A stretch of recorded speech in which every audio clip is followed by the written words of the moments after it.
bonjour. Merci d'être avec nous ce matin. Est-ce que l'épidémie du coronavirus connaîtra une seconde vague? On ne peut pas le dire pour l'instant. Les signaux en France sont jusqu'à présent au vert, mais les contaminations peuvent repartir en Europe. C'est ce qu'estiment l'OMS et de nombreux experts. Est-ce que selon vous, la France serait prête à un éventuel rebond de l'épidémie? Écoutez, je l'espère. Si on en croit la situation aujourd'hui, notamment dans les pays d'Europe de l'Est, notamment la situation dans les Balkans, il y a effectivement un regain de l'épidémie, donc il faut rester extrêmement prudent. Encore une fois, gouverner, c'est prévoir. Et nos responsables politiques ont aujourd'hui, durant cette crise, en tout cas, commis l'erreur de ne pas s'être préparés suffisamment tôt. Je vous rappelle ces déclarations de Madame Buzyn, l'ancienne ministre de la Santé, dans le journal Le Monde, qui ont fait l'effet d'une bombe, où elle a dit « Je savais que le second tour des élections municipales ne pourrait avoir lieu, et donc nous savions au plus haut sommet de l'État que cette crise allait venir, que le tsunami allait venir, et rien n'a été anticipé. Donc ils devront évidemment rendre des comptes. » La question est, s'il doit y avoir une seconde vague, et notamment à la rentrée, avons-nous les quantités suffisantes de masques, de tests, de médicaments? Il y a beaucoup de médecins qui, durant cette épidémie, ont tiré la sonnette d'alarme. Parce que c'est vrai que le modèle économique qu'a défendu Emmanuel Macron a abouti à la délocalisation, à accompagner les délocalisations de nos filières de médicaments.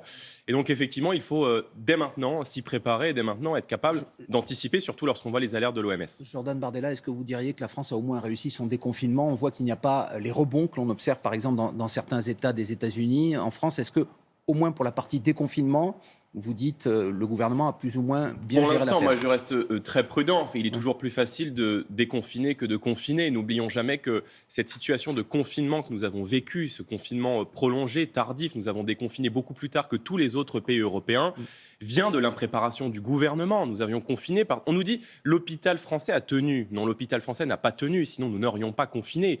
Nous avons confiné parce que les urgences étaient saturées et parce qu'encore une fois, les choix politiques ont été faits ces dernières années. Je rappelle qu'Emmanuel Macron, avant d'être président de la République, il était ministre de l'économie. On a fait 12 milliards d'euros d'économies sur l'hôpital ces 10 dernières années et que sur la seule année 2018, on a supprimé 4500 lits dans les hôpitaux. Tout ça, évidemment, des conséquences dramatiques. Nous n'aurions pas fait ces choix. Je vous rappelle que dès la fin janvier, on a demandé notamment la fermeture des frontières avec les pays qui étaient pays foyers de l'épidémie.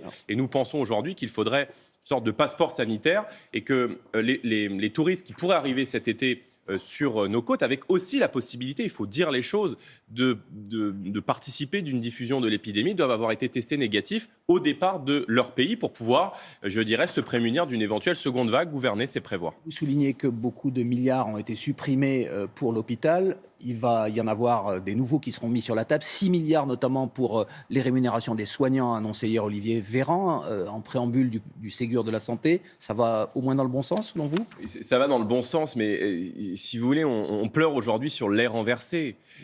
Évidemment que nos soignants sont aujourd'hui les soignants les plus mal payés de l'OCDE. Je veux dire, en proportion par rapport au salaire moyen, le Mexique paye mieux ses soignants que la France ne paye les siens. Les soignants, ils n'ont pas besoin de médailles en chocolat. Nous avons fait la proposition pour aussi leur montrer la reconnaissance de la nation dans l'effort qui a été le leur, d'offrir 2 trimestres de retraite à l'ensemble des soignants, à l'ensemble des professions qui ont été en première ligne, les personnels soignants, les forces de sécurité, et 1 trimestre de retraite à toutes les professions qu'on a dit de seconde ligne. Avec le budget de l'État, parce que, vous voyez, ce qui était terrible dans cette crise, c'est que la France est le pays au monde dans lequel on paye le plus d'impôts. Le taux d'imposition est le plus délirant, près de 48% de prélèvements obligatoires. Or, beaucoup de nos compatriotes se sont demandé durant cette crise où passe l'argent. On paye tellement d'impôts en France qu'on n'avait pas suffisamment de masques à offrir à nos soignants. Donc cette situation, elle est évidemment délirante. Il faut, je ne sais pas si c'est le terme, mais du moins profiter de ce que nous avons vécu pour se tourner vers le patriotisme économique, pour mettre de l'argent dans les services les plus essentiels de l'État, la sécurité, l'éducation, la santé, évidemment, qui sont des secteurs prioritaires. Juste de préciser, vous considérez que l'État-providence n'a pas joué son rôle quand vous voyez, par exemple, la mise en place du chômage partiel dont tout le monde s'accorde à reconnaître qu'elle a été exceptionnel par rapport aux autres pays. Le chômage partiel a été évidemment une bonne mesure que nous avons soutenue, mais la réponse économique que le gouvernement a mis en œuvre est dérisoire par rapport à la centaine de milliards d'euros que l'Allemagne a mis par exemple sur la table pour soutenir ses TPE-PME, pour prendre des parts dans les grandes entreprises stratégiques. Vous m'interrogez sur l'État-providence. Cette crise, ça a été la faillite de l'État. On a manqué de tout. On a manqué de tests, on a manqué de masques, on a manqué de médicaments.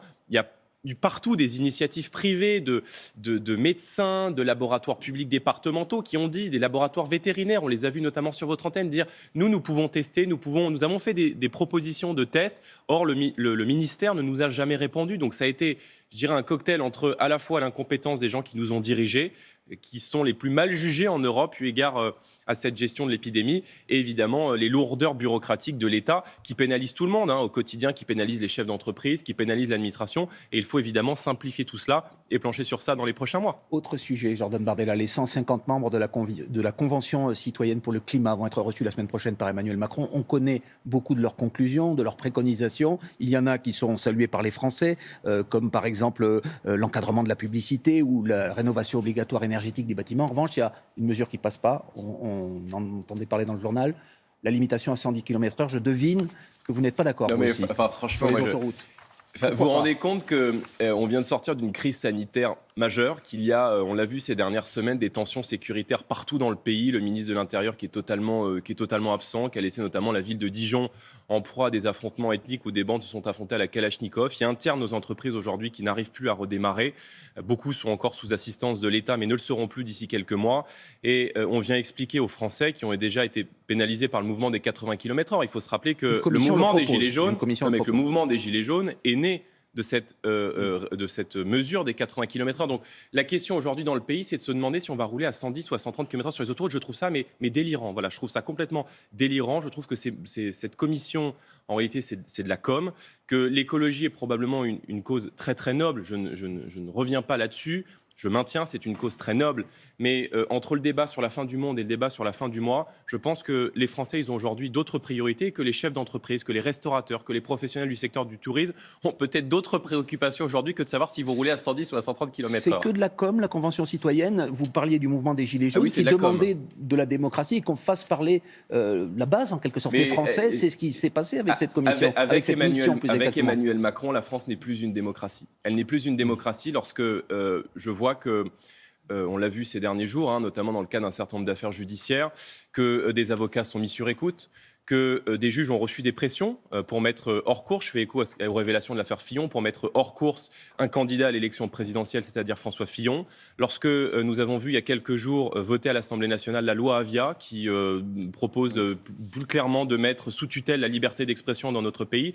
Donc oui, moi je m'inquiète des restrictions, du recul absolument dramatique des libertés fondamentales. Et avec Emmanuel Macron, la France n'est plus une démocratie. Et c'est en tout cas pas cette farce qui donnera l'impression du contraire. Et s'il y avait un référendum sur les mesures écologiques proposées par cette commission, par cette convention citoyenne, plus exactement? Mais nous sommes favorables à ce que nous fassions des référendums. Mais je vous rappelle que la dernière fois qu'on a fait un référendum, c'était en 2005, que les Français s'étaient exprimés contre la Constitution européenne et que Emmanuel Macron fait exactement le contraire aujourd'hui. On l'a vu pendant cette crise, en voulant donner toujours plus de pouvoir à l'Union européenne, en soutenant la création d'un impôt européen. Le problème, c'est que nous avons des dirigeants qui font l'exact contraire de ce qu'attendent aujourd'hui les Français, de ce qu'attendent aujourd'hui une majorité de Français.